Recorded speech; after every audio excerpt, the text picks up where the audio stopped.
डरा देंगे या पर्चों से डरा देंगे, उस रब्बे जुल जलाल की कसम ऐसी मां पैदा नहीं हुई जो हमें गोलियों और इन पर्चों से डराए। ये हमारा ईमान है, ये अब हमारी जिद है। पाकिस्तान तहरीक इंसाफ पंजाब के बुजुर्गों, माओ, बहनों, बेटियों, मेंबर ऑफ द पार्लियामेंट, तमाम इलेक्शन जो लड़ चुके हैं, उनकी इज्जतों को सलाम है। ऐसा कुछ हुआ, वो तस्वीरें मैं नहीं कहना चाहूंगा। इखलाकियात के जनाजे निकाले गए, उस वक्त तो पीटीआई का दूर दूर तक कोई नामो निशान नहीं था। आपने माजी की बातें की, अगर माजी को दोहराते जाएंगे मुस्तकबिल, हाल और मुस्तकबिल कभी बेहतर नहीं होगा। Forgive and forget. अगर इस मुल्क के साथ वाकई हम सिंसियर हैं, आने वाली नस्लें, आज के बच्चे पाकिस्तान में नहीं रहना चाहते। वो लोग जो पाकिस्तान दुश्मन हैं, वो सोशल मीडिया हाइब्रिड के थ्रू हम में इतना गैप लेके आ रहे हैं। जिस तरह भी आपने कहा कि कहा गया कि जी पाकिस्तान के एक सपूत शहीद राशिद मिन्हास निशान हैदर, जो पाकिस्तानी हो, जो अल्लाह और अल्लाह के रसूल का मानने वाला हो, और वो इमरान खान का सिपाही हो, वो सब कुछ कर सकता है। पाकिस्तान और पाकिस्तान के शुहदा पे कभी कॉम्प्रोमाइज नहीं कर सकता। ये हमारा ईमान है। हम कहते थे, हमारा मजाक उड़ाते थे लोग कि यही वो फौजी हैं कि जिन्होंने जब हमारी घरों से और मस्जिदों में और इमाम बारगाहों और खानकाहों में खुदकश धमाके होते थे, जब लाशें नहीं मिलती थी, इन्हीं जवानों ने छाती आगे करके अपने जानों के नजराने पेश किए थे।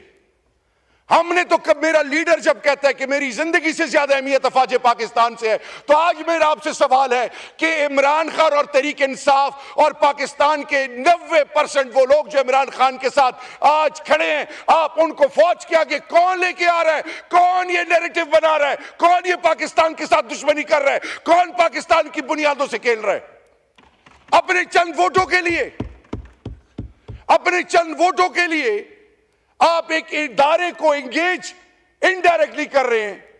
मुकाबला तो मैदान में किया जाता है, मुकाबला तो इलेक्शनों में होता है। इलेक्शनों में जिनकी जमानतें जब्त हो गई, वो आज हमें दर्ज दे रहे हैं। कोई बात नहीं, जुल्म, हर दौर में जुल्म का दौर चलता है, लेकिन आप और सबके लिए, आप हमारे भाई हैं, हम सबकी इज्जत सांझी है। ये आज जो हमारी माओ बहनों की बेइज्जतियां हो रही हैं, ये अननोटिस नहीं हो रही अल्लाह के दरबार में भी। और याद रखें, आज जो इस मुल्क में ये मेरे पंजाब के एमएनएज और एमपीएस के साथ जो हो रहा है, मैं आज चेयरमैन साहब दोनों हाथों से पाकिस्तान तहरीक इंसाफ पंजाब के बुजुर्गों, माओ, बहनों, बेटियों, मेंबर ऑफ द पार्लियामेंट, तमाम इलेक्शन जो लड़ चुके हैं, उनकी इज्जतों को सलाम है। आपने उनके कारोबार बंद कर दिए, आपने उनकी माओ, बहनों, बेटियों को घसीटा, आपने हर किस्म का रौब और जुल्म उन पर ढाया, लेकिन आज भी उनके जबान से इमरान खान, इमरान खान, इमरान खान की आवाज आती है। और ये रहेगी इंशाअल्लाह, क्योंकि पाकिस्तान का बड़ा बेटा पंजाब, जो हमारी गैरत है, वो जाग चुका है। रही बात, हम कभी भी जबान बेस सियासत नहीं करते। अभी कुछ अरसा पहले, हफ्ता भी नहीं होगा चेयरमैन साहब, मैं पेशावर हाई कोर्ट गया, बेल्स करानी थी। वहां पे अवामी नेशनल पार्टी का मेंबरशिप के लिए कुछ लोग बैठे थे, मैं वहां गया। मैंने कहा मैं एक कन्फेशन करने आया हूं, एतराफ करने आया हूं। बचपन से हमें यह पढ़ाया गया कि गफार खान खुदा न खास्ता गद्दार था। गफार खान गद्दार नहीं था, गफार खान मेरी धरती मां का वो गैरतमंद सपूत और वो बुजुर्ग है जिसको आने वाली नस्लें इज्जत देंगी। लेकिन आज, to put our house in order, we need to revisit each and everything. आप अगर आज वजीर इत्तलात हैं, विदाउट, वो कहते हैं कैरेट और स्टिक, उस डंडे के अलावा आपको कोई पूछे भी ना। आज आपसे एस्टेब्लिशमेंट थोड़ा हाथ पीछे करती है तो फिर देखिए क्या होता है।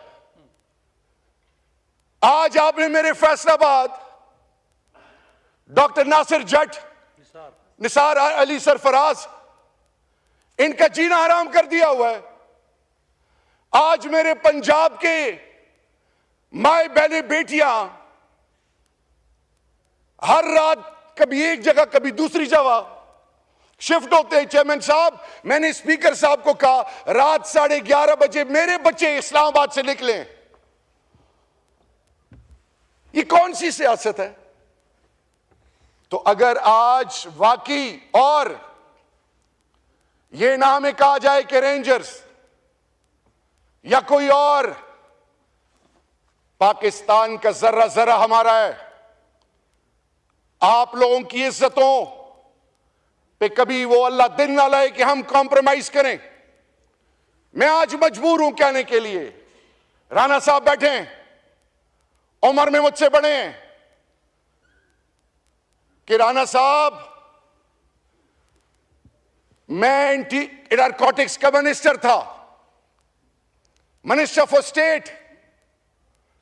इंटेलिजेंट बेस्ड ऑपरेशन के थ्रू आपको जब अरेस्ट किया तब मुझे पता चला, और मुझे जब मैसेज आया तो मैंने उस वक्त के डीजीएनएफ और ब्रिगेडियर्स को बुलाया और उन्हें कहा कि अपनी औलादों की कसम खाएं कि यह सच है कि गलत है। मैं उन डीजी साहब को लेके गया प्राइम मिनिस्टर के पास, यही अल्फाज प्राइम मिनिस्टर के थे। मैं उनको कैबिनेट में लेके गया जिसमें फैसल वाडा साहब और ये सारो तारिक साहब जो है बावलपुर से मुस्लिम लीग काफ के, तारिक बशीर चीमा साहब, उन्होंने क्वेश्चंस किए। जब आपको फोन आया 9 मई के बाद शाहिद आफरीदी का कि शहरियार के साथ आपका जो मसला है, मेरी भाभी को आप लोगों ने क्यों उठाया? मैंने तो आपकी फैमिली को, आपकी इज्जत को, कभी मेरी 7 पुश्तों में मेरी तरबियत ऐसी नहीं हुई कि मैं सोच सकूं। मेरी मां बहनों बेटियों को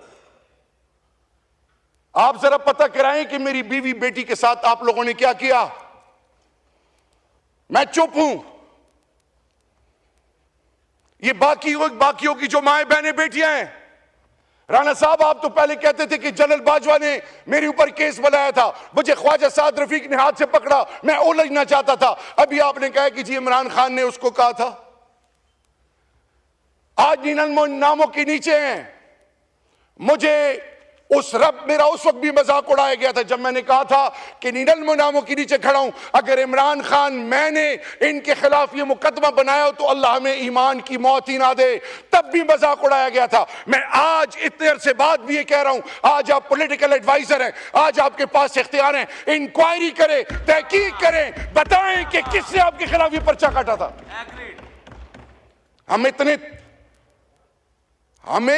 I was a CEO in Germany, हमने अपने सब कुछ छोड़ा है। ये आज अली मोहम्मद खान, ये जरताज, ये हम सारे, हमारा कोई कारोबार नहीं है। मेरे ऊपर जब PDM की गवर्नमेंट आई, मुझे कहा कि जी इंटीरियर में, कश्मीर कमेटी में, नारकोटिक्स में, सेफ्रॉन में तुम्हारे खिलाफ सब चीजें ढूंढी जा रही हैं, पाकिस्तान से चले जाओ, तुम पे हाथ डालेंगे। मैं 16 मई को अपनी बीवी और बच्चों के साथ अपने घर में था, बगैर किसी असले के, ना तब भागा था ना अब भागूंगा। आखिरी वक्त तक इमरान खान के साथ और पाकिस्तान के साथ खड़ा रहूंगा, ये हमारा ईमान है। लेकिन राणा साहब आज आप मेहरबानी करें, बताएं ये कौन लोग हैं जो हमारी माओ बहनों की तजलील करते हैं? आपकी बीवी, मेरी मां, मेरी भाभी, मेरी इज्जत है, जो उनको गुजरना पड़ा, जो इससे पहले पीपल्स पार्टी ने सहा, जो MQM ने सहा, जो आज अख्तर मैंगल साहब मुंह फेरे बैठे में, जो बुख्ती साहब, आप और ये ऐवान गवाह रहेगा, हमने बड़ी मार खा ली है। मैं अपनी बेटी के साथ गया था तो एज इंटरनेशनल स्टूडेंट उसका बैंक अकाउंट पाकिस्तान और मेरे नाम से जब आया, इट टुक 7 वीक्स। क्यों? रास्ते बंद हो रहे हैं हम पे।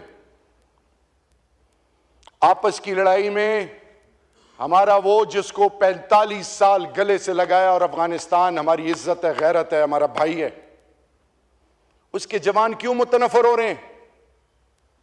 ईरान और पाकिस्तान एक दफा फिर दूर क्यों हो रहे हैं? सऊदी के अंदर वो पॉलिसीज क्यों आ रही हैं मेरे मुल्क के हवाले से? यूएई के अंदर कुछ तो है जिसके लिए हम जिम्मेदार हैं। क्या वजह कि पार्लियामान पे हमला होता है, मेंबर ऑफ द पार्लियामेंट्स को पार्लियामान से उठाया जाता है? 342 के पार्लियामान में अपर और लोअर हाउस कुछ कहना चाहे भी तो नहीं कह सकते। मैं उस वक्त भी स्पीकर साहब के पास गया था, अयाज सादिक साहब के पास, कि राणा साहब से कहें कि अगर कोई बात है तो मुझे सामने बैठाएं, क्योंकि मुझे कभी अली मोहम्मद खान बताता था, कभी कोई और बताता था। मैं आज राणा साहब बड़े खुले दिल से, आपकी उम्र मुझसे बड़ी, आपकी इज्जत मुझ पर फर्ज है, अगर हमने इस घर को ठीक करना है तो नेक नियति प्रायोरिटी नंबर 1 है। और अगर किसी के ज़हन में यह है कि गोलियों से डरा देंगे या पर्चों से डरा देंगे, उस रब्बे जुल जलाल की कसम, ऐसी मां पैदा नहीं हुई जो हमें गोलियों और इन पर्चों से डराए। ये हमारा ईमान है, ये अब हमारी जिद है। इमरान खान को इस कौम की जरूरत है, इस पार्लियामान और इस मुल्क के अंदर तमाम पॉलिटिकल पार्टीज के बीच में ट्रुथ एंड रिकॉन्सिलिएशन के अलावा एक यूनिटी और एक नई कमिटमेंट के लिए हम सबको बैठना पड़ेगा। हम सब आपकी इज्जत करते हैं, लेकिन ये कैसी इज्जत है कि मुझे आप कहते हो कि हम बनी गाला गए और फिर मां बहनों बेटियों पे हाथ डालते हैं। ये कैसी इज्जत है कि आप मैसेज भिजवाएं कि तुम्हारी बेटी 14 और 15 साल की हो गई है? ये कैसी इज्जत है? जो मां और बच्चियां रोडों पे भाग रही हों और इस्लामाबाद F8 की सड़कों पे, और ये अगर ना होता तो मेरी 7 पुश्ते भी मुझे माफ ना करती। ना करें, इस हद तक ना जाएं। चेयरमैन साहब इनको बताएं और सुनने वाले सुन लें, इस हद तक ना जाएं। आप कहते हैं आप रेड जोन में आए थे, आपने हमारे बंदे भी शहीद कर दिए, जख्मी भी हो गए, पर्चे भी हमारे खिलाफ कर दिए, क्या क्या करने जा रहे हैं? तो वो ये तो 60-70 साल की जिंदगी अल्लाह के दरबार में, फिर आप क्या करेंगे? मैं आखिर में, एक पॉलिटिकल वर्कर, एक खान के सिपाही और एक पाकिस्तान का बासी होने से, ये मेरा चेयरमैन साहब आपसे रिक्वेस्ट है, क्योंकि मेरा आपसे इस कुर्सी पे बैठने से पहले आपके बारे में मेरी एक और परसेप्शन थी, लेकिन आप वाकई जब आप जीए भुट्टो कहते हैं तो लगता है आपकी भुट्टो साहब के साथ कमिटमेंट है। आपको उसकी कमिटमेंट की कसम, अगर आप इस कुर्सी पे बैठे हैं और ये डिबेट चल पड़ी है और आपकी पार्टी के बगैर ये हुकूमत 1 इंच आगे नहीं जा सकती, वो अलग बात है कि अब इसके बाद टेलीफोन आने शुरू हो गए हों। अगर आप वाकई भुट्टो साहब के सिपाही हैं, इस इनिशिएटिव को या मत रोकें, लेकिन इस इनिशिएटिव को ये ना समझे कोई कि ये हमारी कोई कमजोरी है या डर है। पहले 9 मई के हवाले से हम कहते रहे कि जुडिशियल इंक्वायरी बनाएं। अब हम 27 मैसेकर के हवाले से कहते हैं कि उन शहीदों के घर जाएं, उनसे माफी मांगें, उनके बच्चों को ओन करें। हम आपके साथ खड़े होंगे। आए एक नया स्टार्ट लें, आए ये साबित करें कि कौम गैरतमंद कौम है। ये कौम अपने जर्रे जर्रे की हिफाजत जानती है। ये कौम हर लेवल पे जा सकती है, लेकिन ये कौम कभी भी अपने पाकिस्तानी को खून में लथपथ नहीं कर सकती। अल्लाह हमें हिम्मत और तौफीक दे, और अल्लाह वो सहर हमें नसीब करे कि जिससे मेरे मुल्क की इज्जतों में इजाफा हो। और मैं आज आपसे, ये जो रिग्रेट है ना, ये अंदर अंदर मार देता है। भुट्टो साहब के हवाले से एज मेरे भी वो आइडियल रहे हैं। मैं आज आपसे रिक्वेस्ट करूंगा, इमरान खान साहब जो अंदर हैं, 3 किस्म के लोग उनसे मिल रहे हैं, family, political team and legal team. मैं आज आपको कहना चाह रहा हूं, इमरान खान को आपने जितनी तकलीफ देनी है दे दें। क्योंकि मुझसे जब किसी ने पूछा कि इमरान खान के बारे में क्या राय रखते हो, तो मैंने कहा जब मैं इमरान खान से मिलता हूं मेरा अल्लाह पर ईमान और मजबूत होता है। उसको आप शिकस्त नहीं दे सकते, नहीं दे सकते, नहीं दे सकते। उनके साथ बैठ के बात करें, और फिर वो पाकिस्तान जिस पर आने वाली नस्लें आप और इन सब पर फख्र करेंगी। आपको क्रेडिट इसलिए जाएगा कि चाहे जो भी हालात है 2024 के इलेक्शन के, जो मैं फॉर्म 45, 47 में पढ़ना नहीं चाहता, इनिशिएटिव लें, पीपल्स पार्टी लीड करे। आपका वैसे भी उस शहर से ताल्लुक है जो पाकिस्तान की माँ है, पाकिस्तान के बासियों को अपने गोद में लेके पालती है। अल्लाह हमें तौफीक दे कि हम मुत्तफिक हों, अल्लाह हमें तौफीक दे कि हम जालिम के खिलाफ खड़े हों। और जिसने मेरी धरती माँ को और इस मुल्क के कौम को लूटा है, अल्लाह तू उसको अपनी पकड़ में ले। पाकिस्तान और इमरान खान जिंदाबाद और पाइंदाबाद। शुक्रिया आफरीदी साहब। निसार जट साहब, एक मिनट, मैंने नेल्सन साहब से रिपोर्ट मंगवाई थी वो बच्चों वाली, तो नेल्सन साहब का माइक खोलें ज़रा।